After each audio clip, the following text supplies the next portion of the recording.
बिहार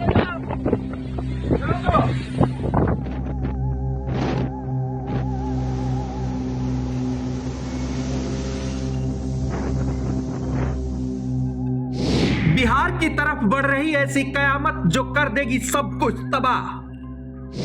चुनाव के बीच अपने रौद्र रूप से अस्त व्यस्त कर देगा मोंथा। पलक झपकते ही मोंथा निगल जाएगा तमाम सत्ताधीशों की हसरतें। बंगाल की खाड़ी से निकली कुदरती कयामत की जद में आएगा बिहार।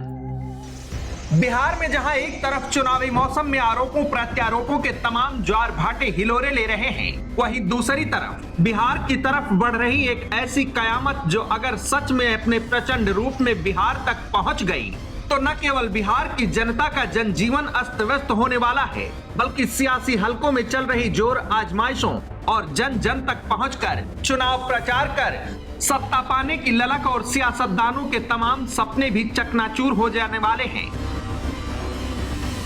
बिहार की तरफ बढ़ रही इस कयामत का नाम है मोंथा। दो शब्दों का नाम मोंथा, लेकिन इन दो शब्दों में इतनी ताकत कि सदियों से बसे बसाए शहर और नगर को पल भर में निगल जाए और डकार भी ना ले।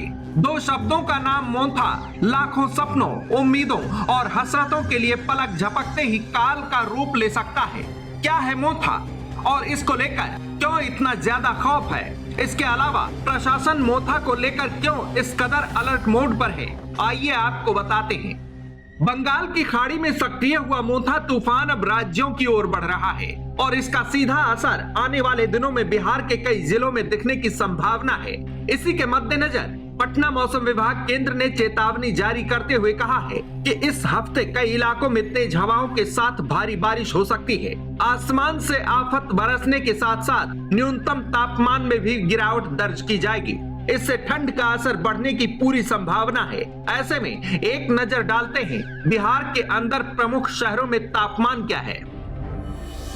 शहर पटना अधिकतम 33.2 सेल्सियस, न्यूनतम 25.9 सेल्सियस, AQI 267। शहर मुजफ्फरपुर अधिकतम तापमान 32.9 सेल्सियस, न्यूनतम तापमान 24.6 सेल्सियस, AQI 182। शहर गया जी अधिकतम तापमान 30.4 सेल्सियस, न्यूनतम तापमान 24.0 सेल्सियस, AQI 213। शहर पूर्णिया अधिकतम तापमान 31.4 सेल्सियस, न्यूनतम तापमान 25.4 सेल्सियस, AQI 124।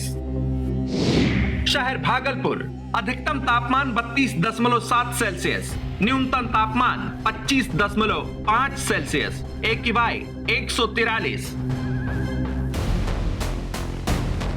बंगाल की खाड़ी से एक्टिव हुआ मोंथा 28 अक्टूबर की सुबह तक गंभीर चक्रवाती तूफान में तब्दील हो चुका है। 28 अक्टूबर की शाम या रात के दौरान एक गंभीर चक्रवाती तूफान के रूप में मछलीपट्टनम और कलिंगपट्टनम के बीच काकीनाडा के आसपास आंध्र प्रदेश के तट को पार करने की संभावना जताई जा रही है। इस तूफान की अधिकतम गति 90 से 100 किलोमीटर प्रति घंटा से लेकर 110 किलोमीटर प्रति घंटा तक हो सकती है। तट पर पहुंचने के बाद यह चक्रवाती तूफान धीरे धीरे कमजोर होकर छत्तीसगढ़ और ओडिशा होते हुए उत्तर पूर्व की ओर झारखंड की ओर बढ़ेगा। यह 30 अक्टूबर को झारखंड और आसपास के इलाकों में एक निम्न दबाव क्षेत्र के रूप में पहुंच सकता है। इस गंभीर चक्रवाती तूफान का असर बिहार राज्य में भी देखने को मिलने वाला है, जहां 30 से 31 अक्टूबर के दौरान अधिकांश स्थानों पर हल्की से मध्यम वर्षा होने की संभावना है। बिहार के उत्तरी और दक्षिणी भाग के जिले में 30 से 31 अक्टूबर को कुछ स्थानों पर भारी से अति भारी बारिश हो सकती है। साथ ही इस दौरान राज्य के अधिकांश हिस्सों में वज्रपात और 30 से 40 किलोमीटर प्रति घंटा की रफ्तार से तेज हवाएं चलने की संभावना है। 29 अक्टूबर को भभुआ, रोहतास, गया, नवादा और शेखपुरा में भारी बारिश होने की संभावना है। बाकी जिलों में हल्के से मध्यम बारिश होने की संभावना है। वहीं 30 अक्टूबर को सुपौल, अररिया, किशनगंज, बांका, जमुई, शेखपुरा में अति भारी बारिश होने की संभावना है। जबकि पटना, भोजपुर, बक्सर, कैमूर, रोहतास, औरंगाबाद, अरवल, जहानाबाद, नालंदा, नवादा, शेखपुरा, भागलपुर, मुंगेर में भारी बारिश होने का अनुमान है। इसके अलावा 31 अक्टूबर को पश्चिम चंपारण, पूर्वी चंपारण, सीतामढ़ी, शिवहर, मधुबनी, दरभंगा, सुपौल और अररिया में अति भारी बारिश, जबकि पूर्णिया, मधेपुरा, सहरसा, गोपालगंज और मुजफ्फरपुर में भारी बारिश हो सकती है। फिलहाल देखने वाली बात होगी कि बंगाल की खाड़ी से निकला ये चक्रवाती तूफान क्या बिहार के अंदर चल रही सियासी हवा का रुख मोड़ देगा, या प्रशासन की सतर्कता से जनता और हुक्मरान दोनों की सुरक्षा सुनिश्चित हो जाएगी और बिहार विधानसभा चुनाव को लेकर चल रही सियासतदानों की सियासी आकांक्षाएं परवान चढ़ती रहेंगी। डेस्क रिपोर्ट, आज की खबर।